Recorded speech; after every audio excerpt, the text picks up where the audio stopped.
Good morning, students. Welcome to class 11th economics session. Today we are going to discuss about the demand schedule, the various types of demand schedule and what are its effect. Accordingly, we are also going to discuss about law of demand. What does law of demand states about?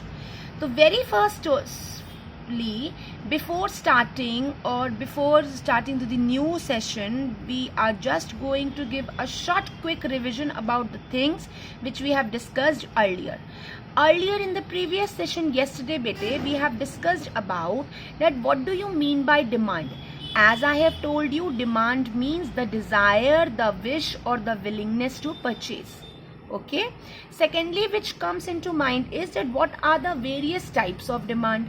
So there are two types of demand basically. First is the individual demand and second is the market demand. When comes for individual demand, we all know that individual means one. Upon it means that it states with a single person.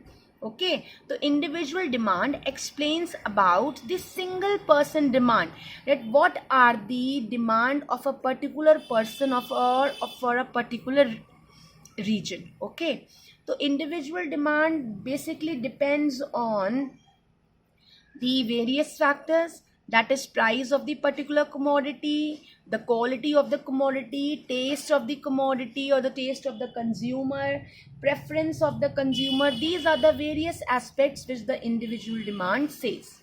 When we come to market demand basically states about the market issues, the market problems, the size and population of the market, the area, the consumer, that which type of consumer is coming into the market. These are the various things which come under market demand. Okay, now yesterday we have also discussed about it. What do you understand by a schedule? Schedule means a graphical area or a presentation wherein it explains about a graphical presentation or an area which shows the tabular statement of a particular commodity or of a particular person or a market. Okay, now today we are going to discuss about the various types of schedules.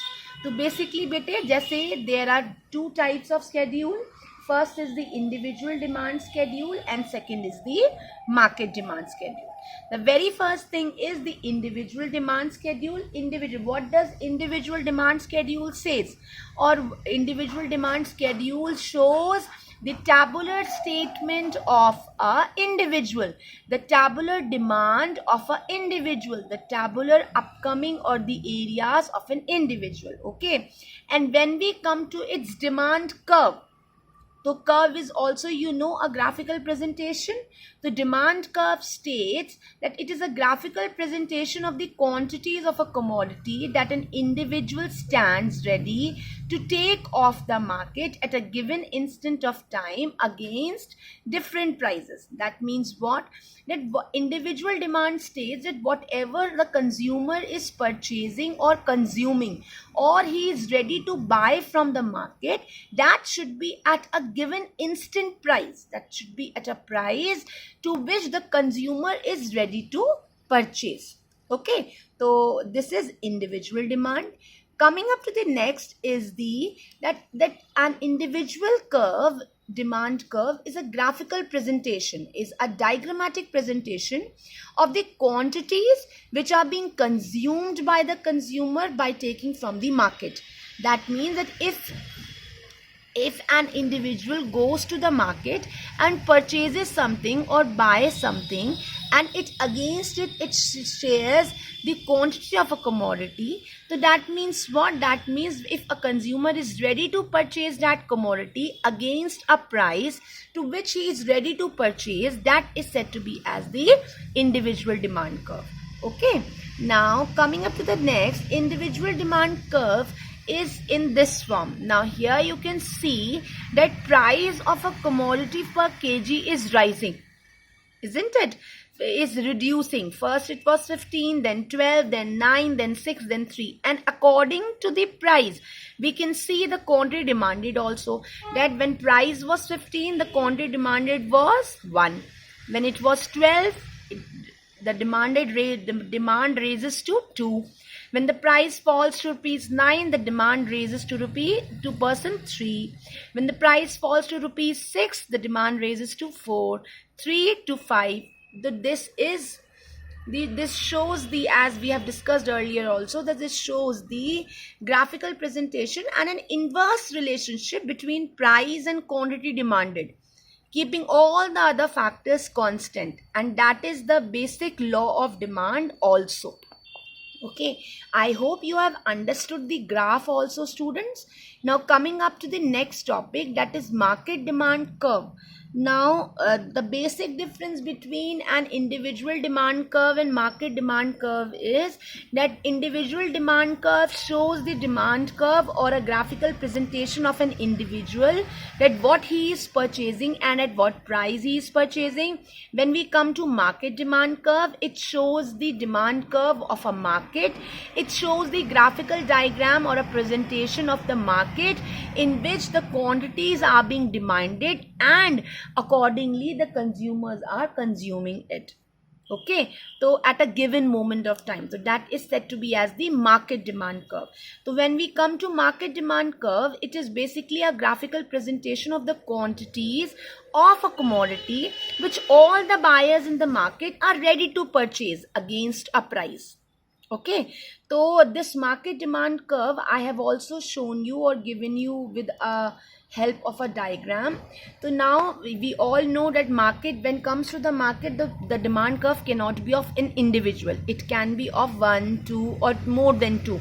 So here we have taken a curve of 3 persons of 3 markets, wherein the X demand shows the different demand curve, Y shows the different, and the same complete market shows the different.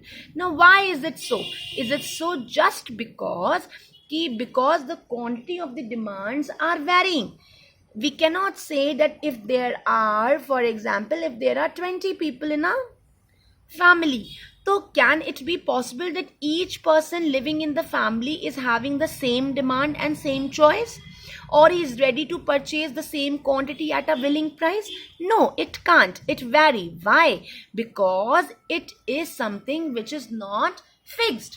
Every person has its own demand, its own aspirations, its own wishes, its own willingness to purchase also. We cannot say that if our pocket allows to purchase a particular commodity at rupees 1000, so that is compulsory that the other person will also demand at the same price. We cannot say like this. Why? Because the demand varies, the demand persists, the demand changes from one person to other, and that is why it is said to be as the market. If demand cannot be changed, then though a person individual only consumes, then the diagram or the consistency will be the same. So both the individual consumer demand curve is a straight line. A demand curve will slope downward to right. It is not necessary that the demand curve is a straight line. A demand curve may be convex or concave also. That depends on the demanded quality, or that depends on the demanded quantity. It varies. So it cannot be that it is from downward to right only, or it cannot be said that it can be shifted from the slanting position. It can be a straight line also, it can be a curve also, it can be a concave also, and it can be a convex also.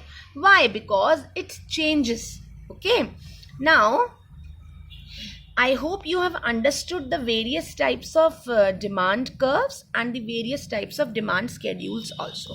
The next thing is law of demand. Now what does law of demand says? Law of demand shows the functional relationship or the inverse relationship between price and quantity demanded. Why? Because if the prices are lower, then only the quantity demanded will be more, because it shows the inverse, and obviously it will be inverse. Why? Because a person or a market is not ready to sell at a expensive or a higher price. We are living in a competitive area, and when we are living in a competitive area, the things vary, the things persist.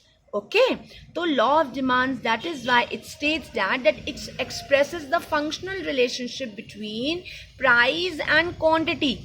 it has been universally observed that people buy more quantity of goods when they are available at lower price, and this is something very true. Why? This we also do, that if the prices are lower, we also used to purchase it at more quantity.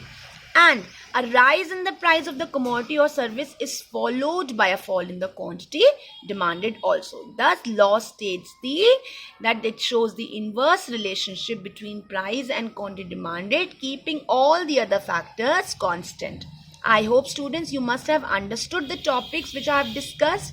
Please make sure that you understand the video very carefully and maintain the proper notes in the prescribed notebooks. Thank you.